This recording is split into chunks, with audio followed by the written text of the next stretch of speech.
Hello friends, आज 7 मार्च 2024 और इस लेक्चर में हम बात करेंगे filing of update return of financial year 2020-21 जिसका असेसमेंट ईयर है 2021-22।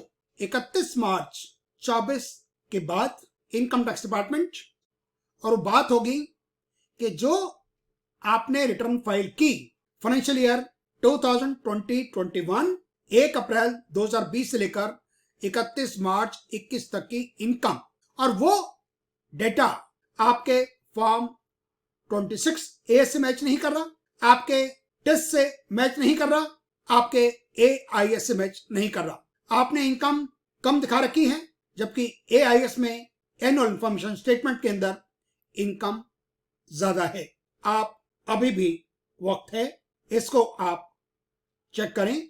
टेस्ट की AIS फॉर्म 26AS की सारी इनकम, सारी की सारी ट्रांजेक्शंस, सारी की इंफॉर्मेशन आपने अपनी ITR में इंक्लूड कर ली है। यदि कोई डिस्क्रिपेंसी है तो आपको अपडेट करने का मौका मिल रहा है और वो मौका है 31 मार्च 24 तक। जो आप एडिशनल कम दिखाएंगे उस पर इंटरेस्ट लगेगा, सेस लगेगा और जो अमाउंट निकलेगा उसका 50% हम उसको एडिशनल टैक्स के नाम से जानते हैं, लेकिन वो बेसिकली एक तरह से आपको हम दूसरे शब्दों में कहें तो पेनल्टी है। और यदि आपने इस मौके को जाने दिया, 31 मार्च 24 के बाद नोटिस आया, तो इनकम टैक्स असेसिंग ऑफिसर आप पर जो पेनल्टी लगाएगा, जो आपने इनकम छुपा ली उस पर पेनल्टी लगेगी 200%।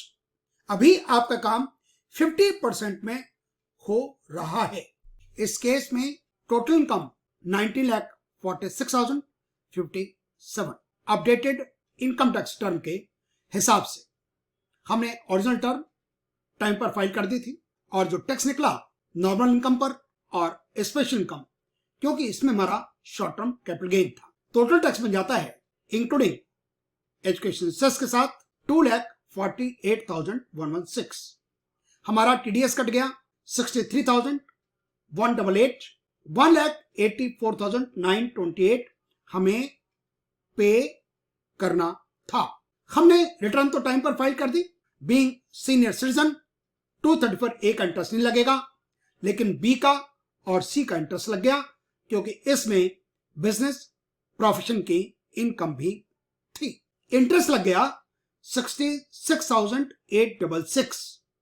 टोटल टैक्स लायबिलिटी बन गई 2,51,794 और हमने ओरिजिनल रिटर्न फाइल करते टाइम 20,710 रुपए टैक्स जमा करवा दिया था। लेट फीस लगेगी नहीं क्योंकि हम रिटर्न फाइल कर चुके हैं।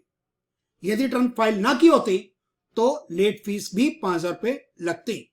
अब इस 2,31,084 का 50% 1,15,542 रुपए हमें पैनल इंटरेस्ट देना पड़ गया। इसको आप एडिशनल टैक्स भी बोल सकते हैं और टोटल टैक्स आरटी बन गई 346,626।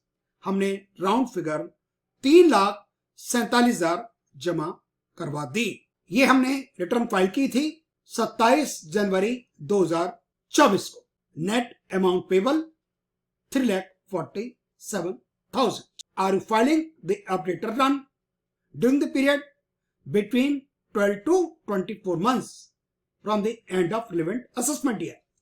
2020-21 का असेसमेंट ईयर 21-22 और उसके 24 महीने तक 31 मार्च 2024 1,15,545 हमें जो 50% देना पड़ रहा है और हम ये सेल्फ असेसमेंट पे करते हैं 140A के अंदर नहीं बल्कि सेक्शन 140B के अंदर। यह भी आपको ध्यान रखना है। सेक्शन होगा 139(8)A अपडेटेड रिटर्न